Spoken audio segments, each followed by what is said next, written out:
നമസ്കാരം.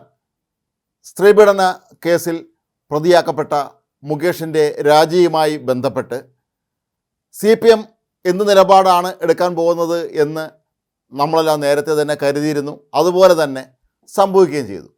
ആദ്യം മുതൽ ഇതിന് വേണ്ടുന്ന ക്യാപ്സുകളൊക്കെ പുറത്തിറക്കുന്നുണ്ടായിരുന്നു പാർട്ടി നേതാക്കളിലൂടെ. മുകേഷ് രാജിവെക്കേണ്ട എന്നാണ് ഇപ്പോൾ CPM സംസ്ഥാന സമിതിയിലും വന്നിട്ടുള്ള തീരുമാനം. ഇത് നേരത്തെ തന്നെ നമ്മളെല്ലാവരും പ്രതീക്ഷിച്ചതാണ്. ഇത്തരത്തിലുള്ളൊരു തീരുമാനം മാത്രമേ അവിടെ നിന്ന് വരികയുള്ളൂ എന്ന്.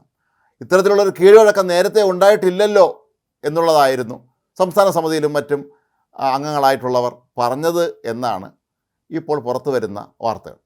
നേരത്തെയും പലപ്പോഴും തങ്ങളുടെ എതിർപക്ഷത്ത് നിൽക്കുന്നവർ ചെയ്യുന്ന കാര്യങ്ങളെയൊക്കെ എതിർക്കുകയും അതിനെതിരെ പ്രഖ്യാപനം നടത്തുകയൊക്കെ ചെയ്യുന്ന CPM പിന്നീട് ഭരണം കിട്ടുമ്പോൾ തന്ത്രപൂർവ്വം അതൊക്കെ അങ്ങ് മറക്കുകയും അത്തരം കാര്യങ്ങൾ അവർ തന്നെ ഭംഗിയായി അങ്ങ് നടപ്പാക്കുകയും ചെയ്യുന്നതാണ് നമ്മൾ പലപ്പോഴും കണ്ടിട്ടുള്ളത്. ഇപ്പോൾ ഈ പറയുന്ന കീഴ്വഴക്കം, അതായത് 2 കോൺഗ്രസ് MLA-മാർ ഇത്തരത്തിലുള്ള പീഡന കേസുകളിൽ പെട്ടിട്ടുണ്ട്. അവരുടെ പേര് കേസുണ്ട്. അതുകൊണ്ട് അവർ MLA സ്ഥാനം രാജിവെച്ചില്ലല്ലോ, പിന്നെ എന്തിനാണ് മുകേഷ് രാജിവെക്കുന്നത് എന്നുള്ളതാണ് CPM ഉയർത്തുന്ന ചോദ്യം. കഴിഞ്ഞ കുറച്ച് ദിവസങ്ങളായി ചർച്ചകളിലൊക്കെ തന്നെ നേതാക്കന്മാർ പലരും ഇത് ചോദിച്ചിരുന്നു. 1986 കെ കരുണാകരൻ സർക്കാർ പ്രീഡിഗ്രി ബോർഡ് കൊണ്ടുവന്നപ്പോൾ അതിനെ എതിർത്ത് സമരം ചെയ്ത് എത്രയോ കുട്ടികളെ ഭാവി ഇല്ലാതാക്കിയ ഇവർ തന്നെ പിന്നീട് 96 ഭരണം കിട്ടിയപ്പോൾ പ്രീഡിഗ്രി കോളേജുകളിൽ നിന്ന് വേർപെടുത്തി +2 ആക്കി. ഇതുപോലെ എത്ര ഉദാഹരണങ്ങൾ തങ്ങൾ പ്രതിപക്ഷത്തിരിക്കുമ്പോൾ ഉന്നയിക്കുന്ന ന്യായങ്ങളൊക്കെ തന്നെ പിന്നെ ഭരണം കിട്ടുമ്പോൾ മറന്നു പോകുന്ന ഒരു പ്രത്യേകതരം മറവി രോഗമാണ് ഈ പല നേതാക്കന്മാർക്കും ഉള്ളത്. അതുതന്നെയാണ് ഇവിടെയും ഇവർ ഫലപ്രദമായി പ്രയോഗിച്ചിരിക്കുന്നത്. നമ്മൾ സങ്കല്പിക്കുക, ഇവിടെ UDF ആണ് കേരളം ഭരിക്കുന്നത്. ആ കൂട്ടത്തിൽപ്പെട്ട ഒരു MLA ആണ് ഇതുപോലെ കോൺഗ്രസ് MLA-മാരുടെ പേരിൽ നിലവിൽ ഓരോ കേസേ ഉള്ളൂ. പക്ഷേ ഇത് കേസുകളുടെ പരമ്പരയാണ് വരാൻ പോകുന്നതെന്ന സൂചനകളാണ് നമുക്ക് ലഭിക്കുന്നത്. എത്രയോ പേർ മുകേഷിനെതിരെ പരാതിയുമായി രംഗത്തെത്തിയിട്ടുണ്ട്. അങ്ങനെ ഒരു സന്ദർഭം ഉണ്ടായിരുന്നെങ്കിൽ കേരളത്തിലെ ഇവിടെ ജനങ്ങൾക്ക് പുറത്തിറങ്ങി നടക്കാൻ പറ്റാത്ത രീതിയിൽ CPM സമരം ചെയ്യുമായിരുന്നു എന്നുള്ളത് ഉറപ്പാണ്.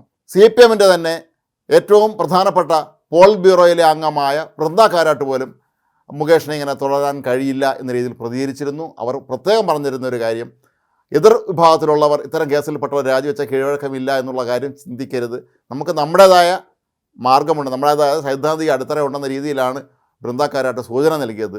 ഏതായാലും വൃന്ദ കാരാട്ടിൻ്റെ വാക്കുകൾക്ക് സ്ത്രീ സമത്വം നടപ്പാക്കുമെന്ന് ഘോരഘോരം പ്രസംഗിക്കുന്ന, സ്ത്രീകൾക്ക് വേണ്ടി വനിതാ മതിൽ തന്നെ തീർത്ത പാർട്ടിയിലെ നേതാക്കന്മാർ കണ്ടതായി പോലും ഭാവിച്ചിട്ടില്ല.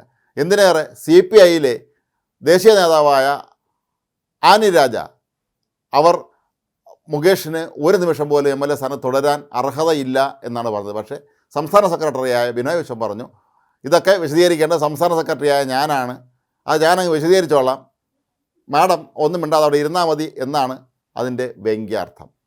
ഏതായാലും മുകേഷ് MLA ആയി തന്നെ തുടരും എന്നാണ് നമ്മൾ മനസ്സിലാക്കേണ്ടത്.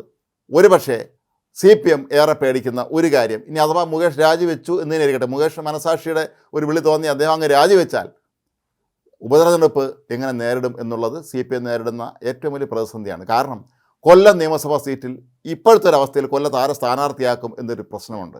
മുകേഷിന് വീണ്ടും മത്സരിക്കാൻ കഴിയുകയില്ലല്ലോ. ഏതെങ്കിലും പുതിയ തലമുറയിൽപ്പെട്ട നേതാക്കളെ അവിടെ സ്ഥാനാർത്ഥിയാക്കാം എന്ന് വിചാരിച്ചാൽ CPM-ന് ഇനി അവിടെ ബാക്കിയുള്ളത് ആരൊക്കെയാണെന്ന് നമുക്ക് നന്നായിട്ട് അറിയാം. ഇവരൊക്കെ മത്സരിക്കുകയാണെങ്കിൽ കെട്ടിവെച്ച പൈസ പോലും കിട്ടുകയില്ല എന്ന് പാർട്ടിക്ക് നന്നായിട്ട് ധാരണയുമുണ്ട്. കഴിഞ്ഞ ലോക്സഭാ തിരഞ്ഞെടുപ്പിൽ കേരളത്തിലുടനീളം CPM-ന് കിട്ടിയ തിരിച്ചടി അവർ നന്നായി മനസ്സിലാക്കിയതുമാണ്. എന്തിനേറെ പാർട്ടിയുടെ ശക്തി കേന്ദ്രമായ കണ്ണൂരിൽ പോലും കിട്ടിയത് 8-ന്റെ പണിയാണ്.